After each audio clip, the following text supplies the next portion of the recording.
Han Meditations. Hey guys, as you can see, I have all these journals. The link will be in the description. So go ahead and check this out, and it'll be in Amazon. Go ahead and get the book if you want to support the channel. Thank you guys for watching. Hey guys, I'm Han. This is Kelly. We want to look at the 10 largest mosques in the world because we are going to do a lot of traveling. We want to visit a lot of places. Let's just see. We're on the search for real spirituality, real presence of God. So let's just watch this video and let's see what we think about it.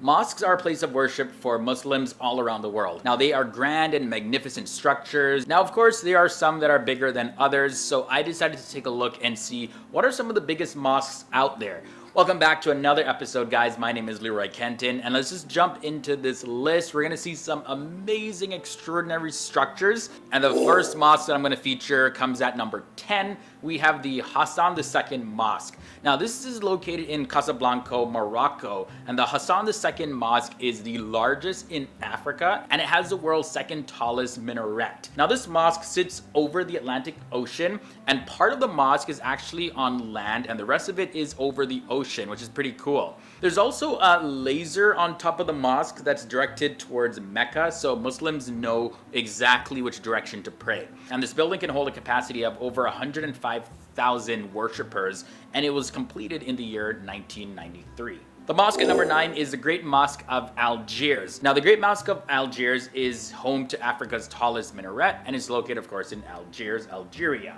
The mosque has an observation deck that's on top of the 37-story high minaret, and the complex of this mosque includes a Quranic school, there's a library there, an amphitheater, a restaurant, and there's also a research center that's all about the history of Algeria. Next up, we have the Jamkaran Mosque. Now, this is located just 6 kilometers away from Qom, Iran. The Jamkaran Mosque is one of the most popular mosques in the entire world, and in the mosque you're going to notice that there's a separate space for men and women within the main area. There's a huge yard. The mosque area is also used for many religious ceremonies, including the day of Ashura as well as Imam Mahdi's birthday. The mosque at number 7 is the Taj ul Masjid. Now, the Taj ul Masjid in Bhopal is also one of the largest mosques in all of Asia, and it's the largest mosque in the entire country of India. Now, on the mosque, you'll notice that there's a pink facade with 18-story high minarets, and it has a holding capacity of over 175,000 worshippers. The mosque has 3 domes, 2 minarets, as well as the mosque opens on every single day, like holidays included. But on Fridays, however, non-Muslims are not allowed to enter. The Istiqlal Mosque comes in next at number 6, and it's the largest mosque in all of Southeast Asia, and the mosque is the national mosque of Indonesia. The mosque is named Istiqlal, all to commemorate Indonesia's independence. It's located between Merdeka Square as well as Jakarta Cathedral. And this mosque was first opened to the public back in the year 1978 by Indonesia's first president. Now, the thing is, for non-Muslims, you can visit all of the areas of the mosque except for the main room that has red carpets. Now, the thing is, with this mosque, for non-Muslims, you can visit all areas of the mosque except for the main area that has red carpets. That's strictly for Muslim worshippers. Now, the mosque coming in at number 5 is called the Bara Imam Bara, and that's located in India. It includes the largest Asfi Mosque, which is part of an intricate labyrinth, and there's running water that comes from it. The whole thing is just a very intricate design. Now, it was built by the Nawab in a famine relief program, and the Bara Imam Bara is a very interesting building altogether. It houses interesting elements within it, like I mentioned. And you know, it's also rumored that there are 1,024 ways to actually reach the terrace, but there's only one way to come back. The whole mosque is an adventure. Definitely want to put that on my bucket list. Next up, let's talk about the Imam Reza Mosque. Now, this is the largest mosque in the world by area. And in the complex, you'll find a mausoleum of Imam Reza, the Ghor Harshad Mosque, a museum. You're gonna find a library and also seminaries. And get this mosque is so big that they even have a cemetery. Now, this same complex is one of Iran's top tourist destinations, and it's labeled as the heart of the Shia Iran. The shrine itself spans a large enough area to hold over 600,000 worshippers. And there's also a free guided tour for non-Muslims who are interested to learn about the history of the area and the mosque and the entire complex shrine itself. The Imam Ali Mosque comes next. The Imam Ali Mosque is located in Najaf, Iraq, and it sees millions of pilgrims every single year. It was completed back in the year 997 CE, and it's a very historical place, and it's also the burial site for Shia Muslims' second most important figure. Now, this mosque is also known for its massive dome, which is 42 meters high, and it's covered by 7,777 gold-painted brick slabs. The sides and the back walls are also covered with turquoise mosaics. So what we got at number 2, we have the Al Masjid An-Nabawi. It was first established and built by the Prophet Muhammad himself, and this mosque is now one of the largest mosques in the entire world. It's located in the city of Medina, and this massive mosque is the second holiest site in Islam, and it remains open 24/7.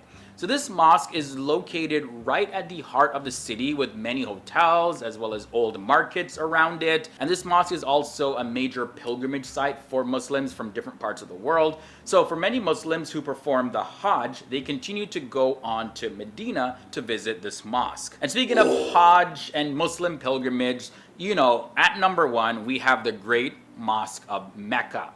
Now, this thing is also known as the Haram Mosque, and this mosque is a holiest site for all Muslims around the world. This mosque was built in a way that it actually surrounds the Kaaba, and it's located in the city of Mecca, Saudi Arabia. And this mosque is also home to many other significant sites like the Black Stone, Zamzam Well, Maqam Ibrahim, as well as the hills of Safa and Marwa. Now, of course, this is the largest mosque in the entire world, and it's able to hold up to 1.5 million worshippers, and it's 365,000 square meters in size. Also, it has 6 minarets, all standing at about 89 meters tall. Alright guys, so that was a brief look into the 10 biggest mosques in the entire world. Definitely some amazing structures we just saw, but also want to hear your thoughts and comments down below. Have you ever been to a mosque if you're not a Muslim watching this? Or which of these mosques have you been to? Sound off down below. So that's it for me, guys. I'm gonna head out of here. I'll leave you with a related video at the end screen. Definitely check it out to keep on learning something new, and I'll see you guys next time. Wow, that was a cool video. I particularly like the one that they said the Prophet Muhammad built himself, which is absolutely just mind-blowing to think that you could build it that many years ago, then it's still here. I'm sure they added on to it and they kept it restored, but I wonder how much of it is actually the same. Like how much of it is actually of the same brick that they laid and of that same period in time? Because man, that's just such a cool place to be, don't you think, Kelly? Yeah. And I thought that was number 2 from the list. I thought that one was very nice too, just architecturally. 2, 3, and 9, I'd say I like the best just off aesthetics, the architecture, the way it looked. I think the designs were just so beautiful, and I can't even imagine going to any of these and just how big they are. I mean, it seems incomprehensible unless you're actually there. Yeah. I mean, to hold that many people, and it just seems like there's so much beautiful architecture even from the floor. Just everything is thought of and very thought out, and I would love to see them. They just seem absolutely magnificent.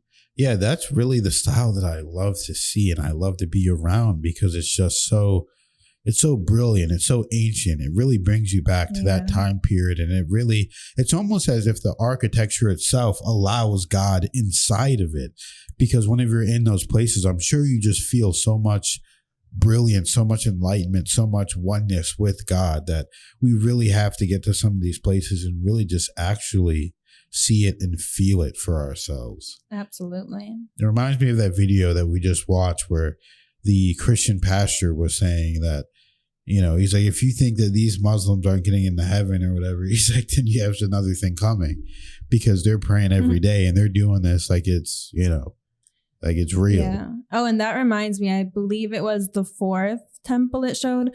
What I did, I just liked the image it showed of so many people in there, and lots of people were dressed in white, but some people were dressed in a colorful garment. Like there's a pink, a yellow, purple, just little pops of it.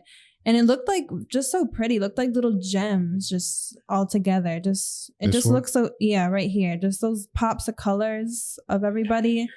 There's just something so beautiful about that photo. It just like I said, it reminds me of just gems, beautiful gems. Yeah, that's the HDSOKU Mosque. Mm-hmm. Yeah, it does look beautiful like that, doesn't it? Yeah, very nice. So yeah, guys, I hope you enjoyed that video. Thank you guys for watching, and we'll see you in the next video.